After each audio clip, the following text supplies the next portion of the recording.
அனைவருக்கும் ஜோதிட வாசஸ்பதி ஜோதிட ஆச்சாரியா பள்ளிப்பாளையம் தனக்கோடியின் வணக்கம்.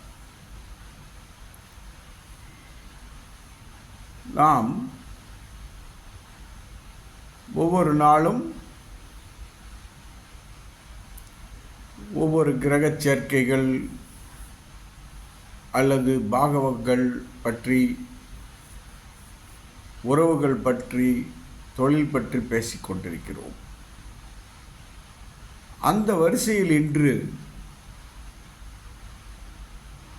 யாருக்கு கௌரவமான வாழ்க்கை அமையும், யார் கௌரவத்தை மட்டுமே எதிர்பார்ப்பார்கள் என்பதை பற்றி பார்ப்போம். அப்படி பார்க்கும்போது அந்த ஜாதகத்தை எடுத்தவுடன் 5ஆம் அதிபதி எங்கே இருக்கிறார் என்று பார்க்க வேண்டும். இவர் கௌரவமான வாழ்க்கை வாழ்வார் என்றால் 5ஆம் அதிபதி லக்னத்தில் இருந்தால் கௌரவமாக வாழ்வார். 5ஆம் அதிபதி 5லேயே இருந்தாலும் கௌரவத்திற்காக பாடுபடுவார்.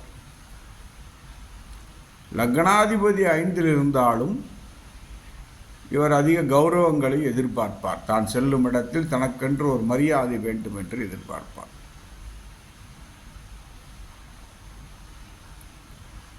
அதே போல சூரியன் லக்னத்தில் இருந்தாலும் இவர் அதிக கௌரவங்களை எதிர்பார்ப்பார்.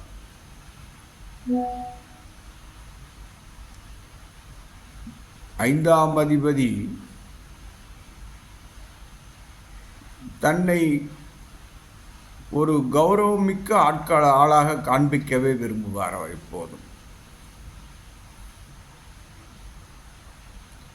அப்படி பார்க்கும்போது 5ஆம் அதிபதி சூரியன் சாரம் பெற்றாலோ, சூரியன் 5ஆம் அதிபதி சாரம் பெற்றாலும் இவர்கள் மிக மிக மிக கௌரவம் எதிர்பார்ப்பார்கள். இவர்களுக்கு கௌரவமான பதவிகளும் அமையும். கௌரவ பதவிகள் என்றால் பார்த்தவுடன் வணங்கத்தக்க பதவிகள். எம்எல்ஏ, எம்பி, அமைச்சர், இது போன்ற பதவிகள் எல்லாம் கிடைக்கும் வாய்ப்புண்டு.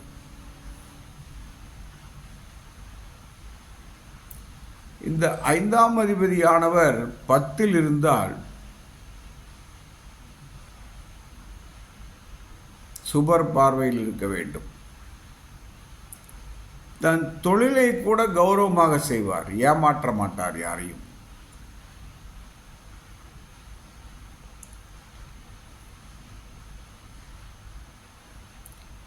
இவரது கர்மம் போன பிரிவில் என்ன செய்தாரோ அந்த கர்மம் இவரை காரியங்கள் செய்ய வைக்கும்.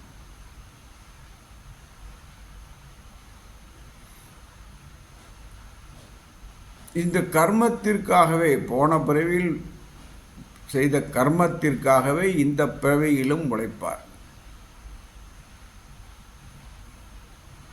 செய்த பாவங்கள் இருந்தால் அதை தீர்த்து விடுவார். தீர்த்து நல்ல நிலைக்கு கொண்டு வந்து விடுவார். அதற்கு பிறகு இவரது சந்ததிகள் பூர்வ புண்ணியத்தை அனுபவிக்கும்.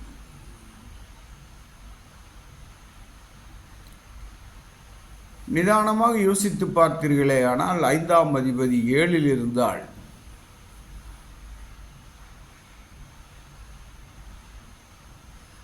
இவருக்கு போன பிறவியில் யார் களத்திரமாக வந்தார்களோ அவர்களே இந்த பிறவியிலும் களத்திரமாக வருவார்கள்.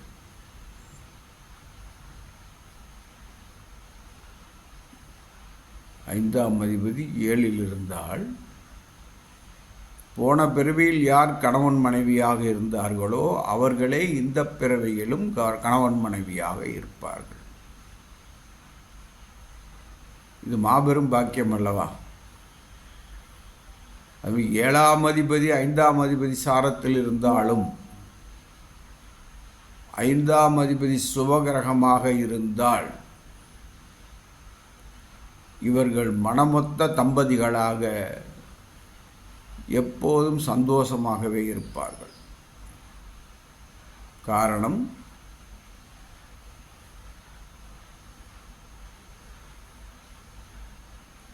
கர்மாவின் தொடர்பு, போன பிறவியின் தொடர்பு.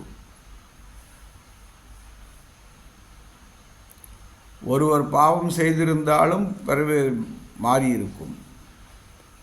இருவரும் போன பிறவியிலும் மனமொத்த தம்பதிகளாகவே வாழ்ந்து விட்டு கொடுத்து அவர்களுக்குள் அந்யோன்யமாக செயல்பட்டிருப்பார்கள்.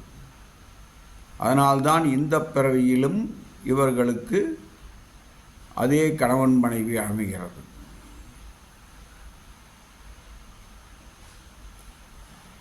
ஜோதிடம் என்பது சரியாக பார்த்தால் உங்கள் வாழ்க்கையே சொல்லிவிட முடியும்.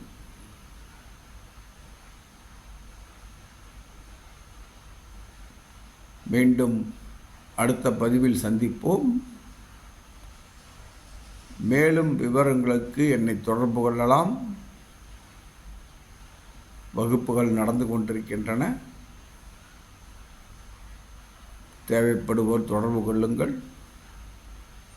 எனது ஃபோன் நம்பர் 93 64 11 12 94 மற்றும் 94 87 31 33 00. அதாவது 9364 111 294 and 9487 313300. தாங்கள் ஜோதிடம் பார்க்கவும் என்னை அழைக்கலாம். வகுப்பில் சேர விருப்பப்படுபவர்களும் அடுத்து நடக்கக்கூடிய வகுப்புகளுக்கு என்னை தொடர்பு கொள்ளலாம். நன்றி, வணக்கம், வாழ்க வளமுடன்.